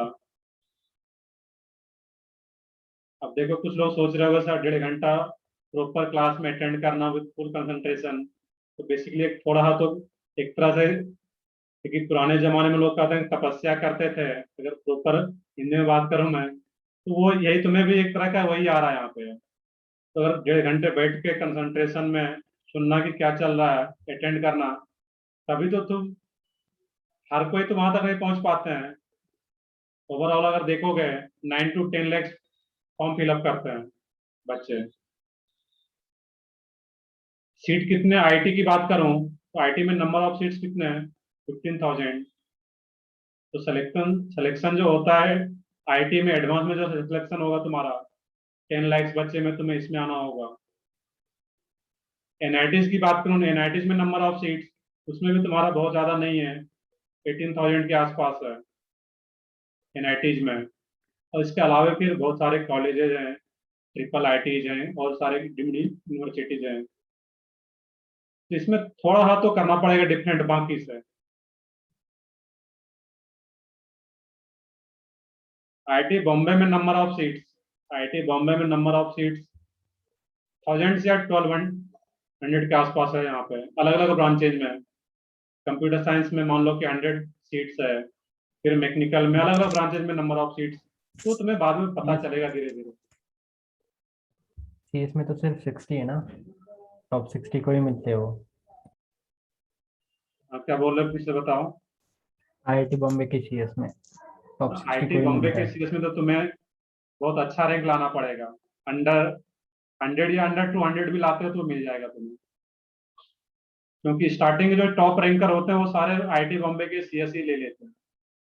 IIT Bombay का सीएस चाहिए तो फिर कोशिश करो कि टॉप 100 में आना है, तभी फिर आईआईटी बॉम्बे का सीएस मिल पाएगा तुम्हें। बिल्कुल नहीं, एनआईटी के लिए एडवांस देने की जरूरत नहीं है। देखो क्वेश्चन ये आ रहा है कि सर एनआईटीज में एडमिशन के लिए तुम्हारे ये स्टेट में एनआईटीज कहाँ पे, कुछ आइडिया है तुम्हें? नागपुर। नागपुर सही है बिल्कुल। तो हर एक स्टेट में एक एक एनआईटी होता है, जो कि तुम्हारे स्टेट में नागपुर में है। वहां पर जो एनआईटीज में एडमिशन होता है only on the basis of mains के रैंक पे। तो तुम्हारा जेई मेंस का स्कोर है, इसी के स्कोर के बेसिस पे तुम्हें एनआईटीज में एडमिशन मिल पाता है। और एडवांस जो होता है वो आईटी के लिए, एडवांस में अच्छा रैंक आता है तुम्हारा तो फिर तुम्हें एडवांस में ये आईटी कॉलेज में मिल पाएगा एडमिशन। मेंस में तुम कितना भी अच्छा रैंक ला लिए बट वो तुम्हें एनआईटीज में ही मिलेगा, इसके रैंक के बेसिस पे, इसके मार्क्स के बेसिस पे। और जो तुम्हारा एडवांस का जो स्कोर होगा उसके बेसिस पे तुम्हें आईटी में एडमिशन मिल पाएगा। अब एक बच्चे पूछ रहे हो इसमें, मैं अगर कि सर दोनों में डिफरेंस क्या है, वहां पे एनआईटीज के एडमिशन के लिए एडवांस का एग्जाम देने की जरूरत नहीं है। अब एडवांस एनआईटीज में तुम्हें कितने स्कोर चाहिए वो डिपेंड करता है कि तुम किस एनआईटी में जा रहे हो। एनआईटी नागपुर की मैं बात करूं, एक अच्छा एनआईटी में काउंट किया जाता है तो उसके लिए तुम्हें 200 स्कोर चाहिए होता है, 3 आउट ऑफ 300 या 180 के अप्रोक्स भी, बट 180 200 के बीच में या उससे प्लस मार्क्स ही रहेगा तभी एनआईटी नागपुर मिल पाएगा। और भी बहुत सारे डिपेंड करता है कि तुम कौन सा ब्रांच लेना चाह रहे हो। देखिए कुछ बच्चे भी बता ही रहे थे और मैं भी बता रहा था कि आईआईटी बॉम्बे का तुम्हें सीएस चाहिए तो टॉप 100 में आना पड़ेगा, और कोई दूसरे ब्रांच चाहिए तो 5000 ये 500 या अंडर 1000 भी लाते हो तो मिल जाएगा तुम्हें कॉलेज आईआईटी बॉम्बे। तो बहुत सारे फैक्टर पे वो डिपेंड करता है। बिल्कुल त्रिची वारंगल तो टॉप में है ही एनआईटीज में, उसके लिए तुम्हें और अच्छे रैंक लाने पड़ेंगे, 230 240 मार्क्स लाना होगा वहां पर। तो वो चीजें तुम्हें बताया जाएगा धीरे धीरे वहां पे। और एक पूछ रहे हो सर एनआईटी आईआईटीज में क्या डिफरेंस है, तो कॉलेज आप जाओगे वहां पे, तो मैं सिंपल वर्ड में बात करूं जो कि तुम लोगों में समझ में आ पाए। आईटी में अगर जाते हो आफ्टर बीटेक, जब बीटेक तुम कंप्लीट कर लेते हो 4 ईयर का कोर्स, उसके बाद जो सुनते हो कभी कभी पेपर में प्लेसमेंट वगैरह जो आता है, जब प्लेसमेंट होगा तो ऑन एन एवरेज अगर मैं बात करूं कि अगर तुम्हारा पैकेज जो होगा प्लेसमेंट में 10 लाख का, अगर 20 लाख का आ रहा है तो ये फिर एनआईटी में पैकेज थोड़े से कम हो जाते हैं, 14-15 के अराउंड मिलेगा तुम्हें। मतलब मैं एक जनरल बता रहा हूँ, ऐसा नहीं सर बोलोगे सर 20 लाख पर एनएम मिल जाएगा या 14-15, मतलब एक ऑन एन एवरेज थोड़े से कम मिलता है वहां पे। बाकी चीजें तुम्हें जा करके पता चलेगा उसमें वहां पे। आपके एनआईटीज मतलब नए आईआईटी से अच्छे हैं ना? बिल्कुल पहले बिल्कुल बिल्कुल ये सही तुम्हारा स्टेटमेंट है कि जो नए आईआईटीज हैं उससे नए आईआईटी से काफी बेहतर एनआईटीज में एडमिशन होता है। तो अच्छे वाले टॉप वाले एनआईटी मिल रहा है तो जो नए वाले आईआईटी ओपन हुए हैं उससे काफी अच्छा एनआईटी होता है। चलो चलो हम लोग कुछ पढ़ना है अभी। ये चीजें जब 12th में जाओगे तुम्हें सारा कुछ बताया जाएगा वहां पे, क्या रहता है कैसे करना है, हर कुछ तुम्हें इन्फॉर्मेशन दिया जाएगा वहां पे। तो ठीक है, बाकी बेसिक इन्फॉर्मेशन होना चाहिए जिसके लिए हम तैयारी कर रहे हैं, क्या होता है कुछ चीजें तो पता होना भी चाहिए।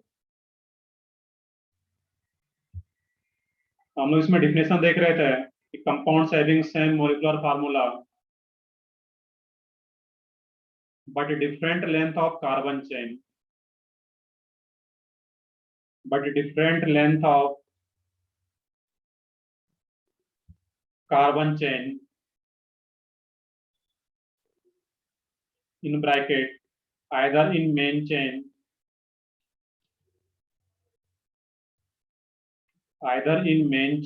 or side chain.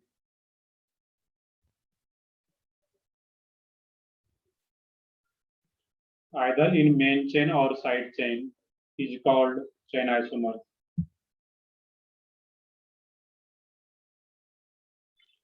Is called chain isomer.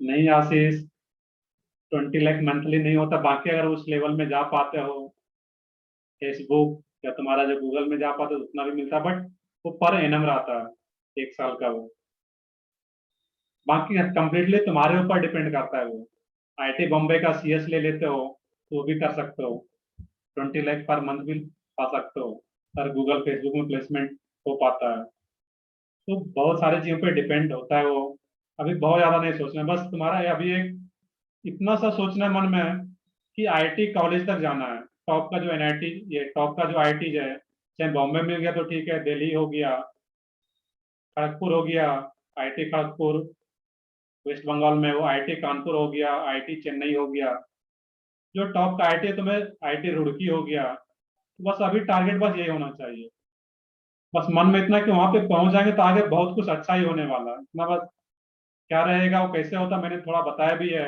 आगे भी तुम्हें बताता रहूंगा। बाकी सर भी अगर बताते होंगे तो वो भी इंफॉर्मेशन तुम्हें मिल पाएगा। पुणे में कोई कॉलेज नहीं है आईटी का, लो अगर ओपन भी होगा तो वो नया कॉलेज है आईटी का, पुराना वैसा नहीं है। तो तुम्हारा अगर आईटी है तो महाराष्ट्र बात करो तो बॉम्बे ही है, वहां पे है, तो बहुत सबसे टॉप का कॉलेज है। तो अभी कुछ भी तुम्हें नहीं करना है, बहुत ज्यादा कुछ नहीं सोचना है कि जो क्लास में कराया जा रहा है उसको पूरे लेक्चर को अच्छे से अटेंड करना है, जो होमवर्क मिल रहा है उसको सॉल्व करना है, और जो भी डाउट आता है प्रॉपर डिस्कशन में पार्टिसिपेट करना है। देखो मैं कुछ बच्चे पूछ रहे यस गोहिल कि सर आप किस आईटी से हो, मुझे सीएस चाहिए था, आईटी में बहुत अच्छा रैंक था नहीं उस टाइम में वहां पे, तो मुझे सीएस ही चाहिए था और अपना होम टाउन में ही चाहिए था। मैं सीएस मुझे मिल गया था अभी फाइनली एनआईटीज में, और वो भी टॉप का एनआईटीज है, मतलब टॉप में ही, पुराना एनआईटी तो टॉप में ही काउंट होता है वो, जो मेरा होम टाउन भी है एनआईटी पटना से। और फाइनली सीएस ही चाहिए होता है, तो सीएस तुम्हें बहुत ज़्यादा मतलब कॉलेज में भी तुम्हें कंप्रोमाइज करना पड़ेगा अगर अच्छा ब्रांच चाहिए तो बहुत सारी चीज़ों पे डिपेंड करता है वहाँ पे। एक मैंने बताया तो मैं कि अगर सीएस ही चाहिए तो टॉप 100 में आना पड़ेगा आईटी बॉम्बे के लिए, बाकी को अदर ब्रांच चाहिए तो अंडर 1000 अंडर 1500 भी आते हो तो फिर भी तो अलग अदर ब्रांच मिल जाएगा। इवन 2000 के अंदर भी आते हो तो दूसरा ब्रांच जो है उतना फेमस नहीं है, दैट मीन्स वो सारे तुम्हें आईटी बॉम्बे में मिल सकता है। तो ब्रांच पे भी डिपेंड करता है तुम कौन सा कॉलेज तुम्हें मिल पा रहा है।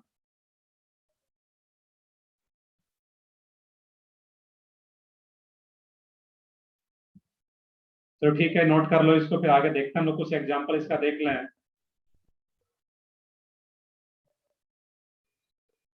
चलो जब ऑफलाइन लेक्चर होगा तो मैं सारा कुछ बताऊंगा। तो मैं कोडिंग लैंग्वेज पढ़े सबसे पहले वो चीजें तुम्हें बताऊंगा, वो अभी मैं डिस्कस नहीं कर रहा यहाँ पे।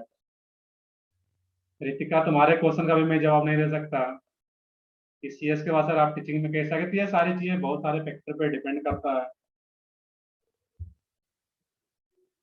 तो ठीक है, इसका हम लोग कुछ एग्जांपल देख लेते हैं चेन आइसोमर्स का, फिर हम लोग नेक्स्ट क्लास में देखें इसके 1-2 एग्जांपल देख लें पहले। तो मैं ऊपर ही ले लेता हूँ चेन आइसोमर्स का एग्जांपल।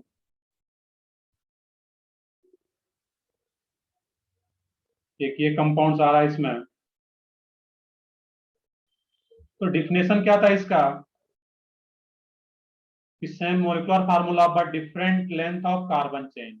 कार्बन चेन का लेंथ क्या हो डिफरेंट हो, आइदर इन मेन चेन और साइड चेन। तो यहाँ पे फर्स्ट कंपाउंड्स में नंबर ऑफ कार्बन एटम्स कितना आ रहा है मेन चेन में, 5 5 कार्बन मेन चेन, 5 और नीचे वाले कंपाउंड्स में मेन चेन कितने कार्बन का 4 4 का, और दोनों का मोलिकुलर फार्मूला अगर चेक करोगे तो वो सेम ही आ रहा होगा। काउंट करो टोटल कार्बन 1 2 3 4 5, इसमें भी 5 कार्बन। हाइड्रोजन कितना है यहाँ पे?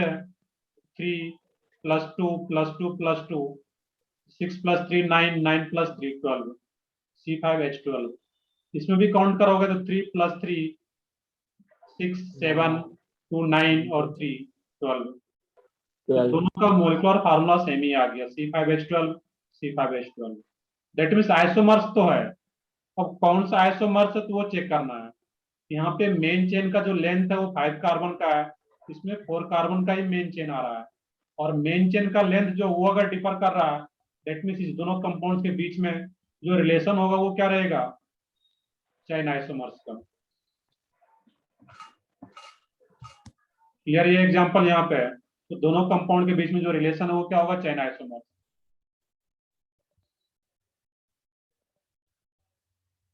तो एक और एग्जांपल देख लें हम लोग यहाँ पे, फिर नेक्स्ट क्लास में देखेंगे। अब इस टाइप का कोई एग्जांपल अगर आ रहा हो तुम्हारा इसमें।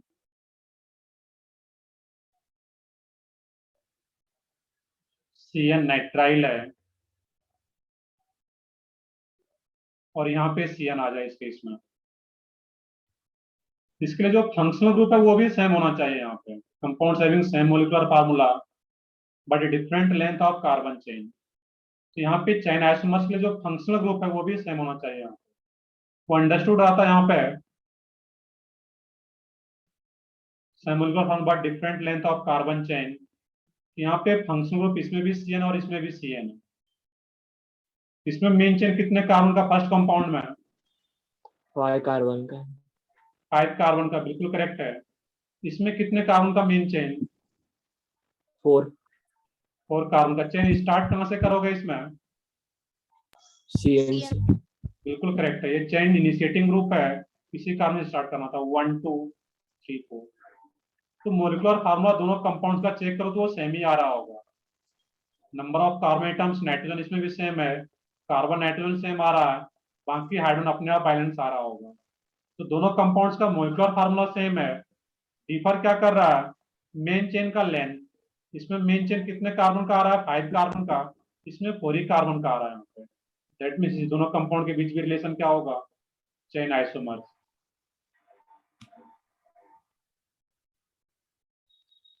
तो IPSC नोमेनक्लेचर के अकॉर्डिंग मेन चेन सिलेक्शन इसमें आना चाहिए कि मेन चेन कौन सा आ रहा है, उसमें नंबर ऑफ कार्बन एटम्स कितना आ रहा है वहां पे। वो अगर क्लियर है तो फिर यहाँ पर भी एग्जाम्पल सोच पाओगे। तो ये दोनों एग्जाम्पल नोट डाउन करो, फिर हम लोग नेक्स्ट क्लास में देखेंगे इसको।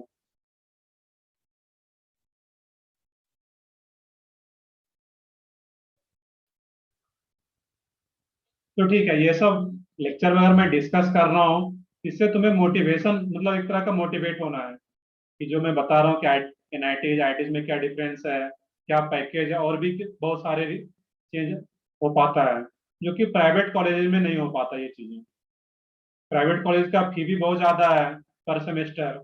IIT NITs में पहुंचते हो, गवर्नमेंट कॉलेज है, ये सब फी भी काफी कम हो जाता है तुम्हारा। कई सारे फैक्टर होते हैं इसमें। IIT NIT में जो अच्छे कंपनियां जो होती है प्लेसमेंट के लिए उसमें आते हैं, प्राइवेट कॉलेज में उतने प्लेसमेंट के लिए नहीं आते हैं अच्छे जो कंपनी होते हैं। बहुत सारे फैक्टर हैं। दैट मीन्स ये सब पीछे बताने का मतलब ऐसा नहीं कि मैं लेक्चर में अगर बता रहा हूँ इससे तुम्हें मोटिवेशन ही मिले, यही मेरा पर्पस होता है बताने का लेक्चर के बीच में। साइक्लिक कंपाउंड्स को कंडेंस फॉर्म में नहीं लिख सकते हैं, उसको साइक्लिक कंपाउंड से तो उसको बाउंड लाइन फॉर्म में हम लोग रिप्रेजेंट करते हैं जनरली साइक्लिक कंपाउंड्स को, उसको कंडेंस फॉर्म में नहीं लिख सकते।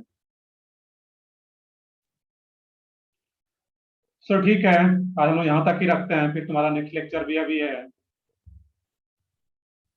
तो कल के लेक्चर में पहले हम लोग डिस्कस कर लेंगे जो नोमेनक्लेचर वाला पार्ट है, जो मैंने अलग से होमवर्क दे रखा है तुम लोगों को, देन फिर हम लोग इसको कंटिन्यू करेंगे। जो लोग होमवर्क नहीं किए तो उसको पहले कंप्लीट कर लोगे, और डिस्कशन में प्रॉपर पार्टिसिपेट करना है। ऐसा नहीं कि सर डिस्कशन हो रहा है तो फिर मतलब उसमें उतना पार्टिसिपेट नहीं करना है, तो वो ज्यादा इंपॉर्टेंट है डिस्कशन में पार्टिसिपेशन।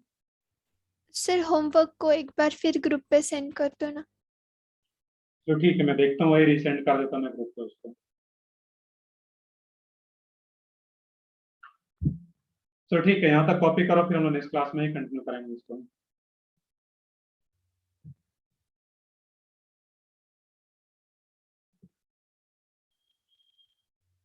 तो ठीक है, कॉपी कर लिए सब लोग यहाँ तक?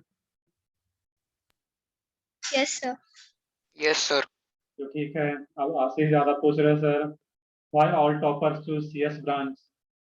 तो सिंपल लॉजिक है कि CS that means computer science, उसमें अगर लेते हो तुम, उसमें पैकेज जो होता है प्लेसमेंट वो ज्यादा अच्छा हो पाता है, हमारा जो पैकेज है वो ज्यादा अच्छा हो पाता है।